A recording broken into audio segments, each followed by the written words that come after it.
So here's another story, and this story is about jealousy and shame. These two things being frequencies, children of fear. Jealousy and shame are born of fear. And they are very real, living beings without form. So, when I was recently in Gozo, in Malta, one of the Maltese islands, I happened to be staying, or we happened to be staying in a place that belonged to a man who is from the Knights class, and he is, meaning he's kind of like a prince on the islands, descendant of the Knights that, the Crusader Knights, the ones who built up stuff and broke down stuff and all of this jazz, ruling class on the islands. Yeah, and so I was there to do work in the temples, in Gigantia Temple, to open up a new way for the mystery schools on the planet to reconsecrate the temples, which are ancient matriarchal temples, the second oldest ones on this planet, reconsecrate them for equality. So we moved from matriarchy into patriarchy, and now we are moving into equality. Rainbow frequencies with diversity being unified by love that is unconditional, without judgment of one another and the feelings of need to control one another. So freedom frequencies. And it was a very powerful process that took a couple of months lead up, with a lot of different stories woven into the works. And the mission was accomplished. So on the full moon of September 2019, we did this process. I was given permission to serve cacao ceremony concert form in Gigantia temples, and we achieved. And myself personally, I contained a lot of the frequency within my own being, and that in itself is a whole nother story which is to be told. The following day, I was doing an event called Petals, Perineum and Yoni Steaming, day-long cacao process. So steaming, putting people, men and women, into the steaming the perineum and yoni areas, and cleaning. When I'm doing this work, then I dive deeply into the process of looking into the field, feeling in the field, cleaning, bringing balance, bringing attunement, transmuting disruptive, stubborn, sticky energies that Sangoma would sometimes call curse energies, and the like, helping entities and things out, sometimes doing soul retrieval, whatever is needing to be done. So it's a very intensive day of working. And we were working at this place where we were staying and doing this work for the full day. And there was one pureblood Maltese woman in the group, and she steamed last. And when she sat into the steam, how she presented herself to me in the visioning space was as an ancient Egyptian queen. And she was bound around the throat by a golden collar, and from that collar to the left and the right were extending chains. And these golden chains were attached to a big lion and a big leopard, to these two big cats. And so this sometimes, curse energies and things like this present in the form of mythology, so that I am able to unlock within my own consciousness for the processes of storytelling, and to understand best how to maneuver through and transmute the weave. Yes, and so this was the case in this one as well, although you never know. It could very well have been quite literal. We know that in ancient Egypt, the kings and queens did work with big cats, and as as allies, we could call pets, and they worked together it was part of their training to focus the mind and heart, to be in alignment with the big and powerful wild creature and hold together the focus of that creature, so that that creature walked side by side with the royal, the high initiate, very high initiate, in the mystery schools, to be able to walk side by side with a cat of that size without the cat, mauling you or whatever. This demands a very high ability of communication and cooperation between these two species of human and cat, big cat, lion or leopard or tiger or whatever it is. So how it presented to me was very directly the closing of the voice of the woman and the binding of her wild nature, her wild and free nature of the feminine, which was, of course, very much what I was there to work with and had been working with leading up to the works in Gigantia. And what is happening on a personal level, I'm sure not just for me, but for many women all over the place, all over the world.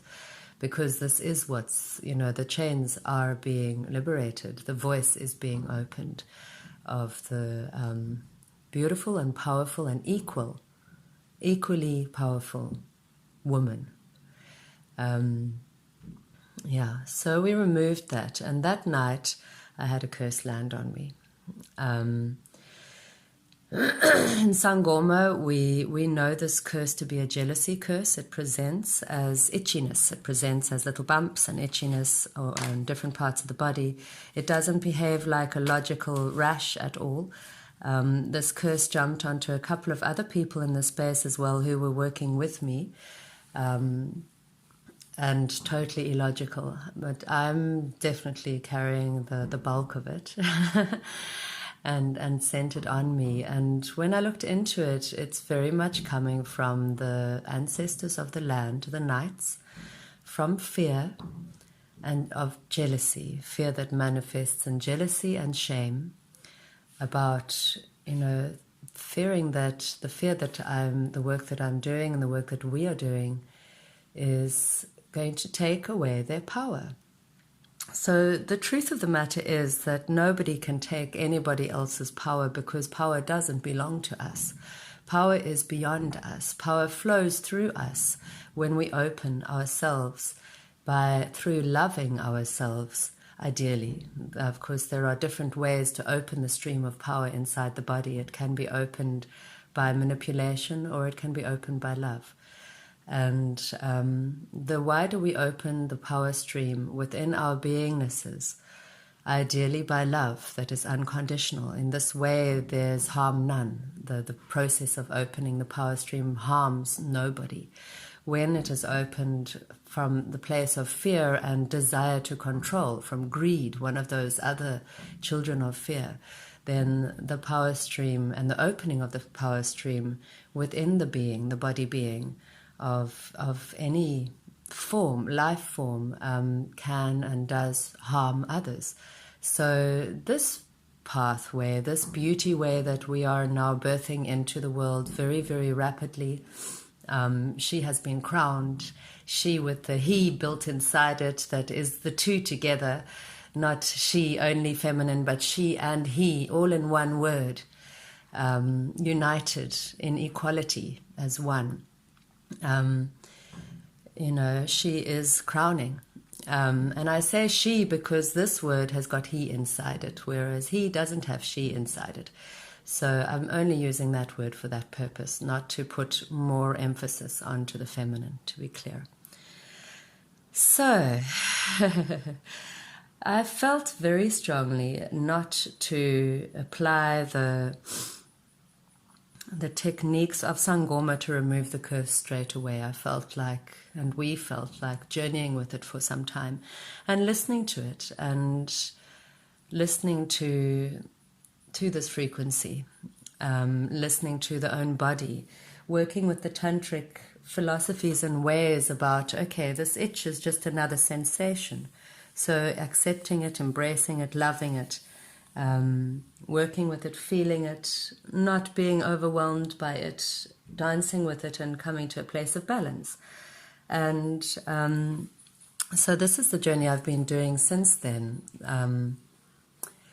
What we can say probably just about it's been about 2 weeks now.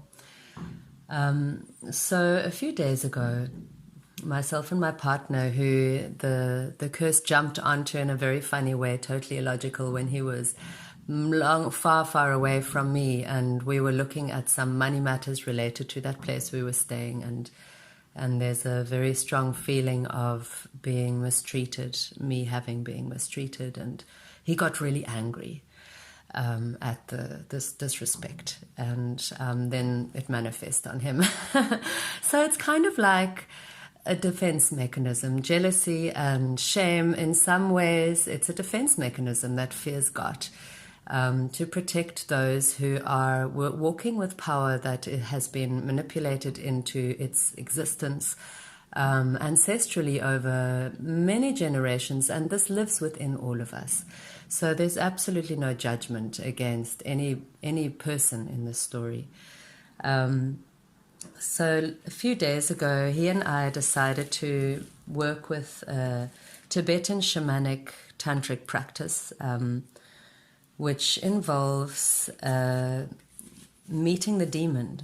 They call it a demon, meeting the demon, or calling it in, bringing it closer, so that we can meet what that curse actually looks like, the beingness that is carrying it. And then what you do is you literally cut yourself up inside the visioning space, and it's a very powerful process, and feed your own body to that beingness. And because that beingness is obviously hungry, it needs something, which is why it is working to harm others. It's agreeing to work to harm others. Fear needs something. Fear needs to feel loved. That's where fear arises, is the lack of love. It gives birth to fear. Love gives birth to fear. The lack of love gives birth to fear. These are all, it's all one thing ultimately. So we did this, and I will share with you my experience because it speaks beautifully into the meeting of the frequencies of jealousy and shame on the planet, and it brings with it a message of hope, and also some indications of ways in which we can support and assist ourselves within, and also the greater good of all of the kingdoms and queendoms of nature, including humanity here on this planet, to support this beingness. So we called it in, and who arrived presented to me like a glob, like what's it called, goop, slime. It's like a slime or a sludge, a gloopy, slimy, jelly type stuff, and not with a full physical form, and so I went and I stood in the place of this using constellation type of processes, family constellation, and stood and allowed myself to be together with this beingness. And we had a conversation, and so he asked me, what do you need? And the gloop, the jealousy frequency, the fear-born, replied, form. I need form. And the question was, why? And the answer was, because I am here, and yet I am not seen, I'm not acknowledged. And so we went into the process of feeding the being. And what happens when the being eats is that the being transforms. We've worked with this before a number of times, so we've experienced this. And the being transforms into its own truest, desirable, most desirable form. It transforms into its most desirable form. And I'm able to see these things. So what happened is that as this fear-born frequency was eating from the pot of our offering, of our personal sacrifice, then it transformed into the most beautiful, big jungle tree with wide spreading branches and vines with flowers, hanging from the branches. And then we spoke with it again, and it said that it was here to bring shelter and connectivity. And it also said, but there are many, many trees that need to be planted.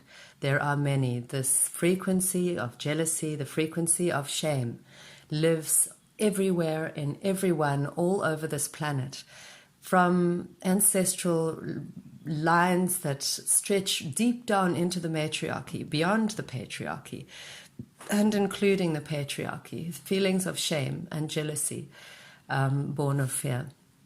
So now, in the process of bringing balance to shame and jealousy, there comes this teaching from shame and jealousy itself, from this fear-born being, who now has said to me that I can call on it in tree form, this part that has transformed within my field, by the sounds. This is its name. It comes with the teaching. And the teaching is for us this. Number 1, physically plant trees.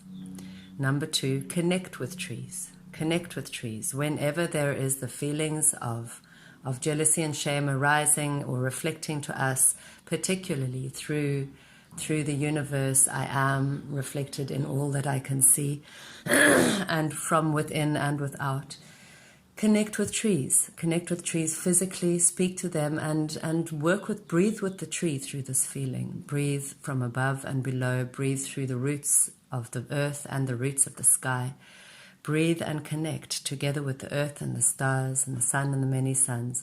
Breathe and connect like a tree. Feel the frequencies of love from above and below, flowing through the body being, beating with every heartbeat in your body. This is liberating to these frequencies, the frequencies of jealousy and shame. Call in and plant a majestic, massive jungle forest within our own consciousness, reflected in the world around too. So plant trees too. So for everyone who is out there planting trees, know that when you are planting a tree, you are planting a place for those fear-born frequencies of jealousy and shame to find peace. We may even find that greed and envy find peace within the body of tree as well. They find form. Fear finds form in the body of nature. Form that it deeply desires. Fear finds form in the bodies of the natural kingdom, of the plant kingdom, that do not judge it. Fear finds form that is unconditional love and loved unconditionally when fear manifests as a gift given by us, by our consciousness, into the bodies of nature that are plant beingnesses, plant kingdom beingnesses, plant queendom beingnesses. And the tree is the big tall, the tall one standing.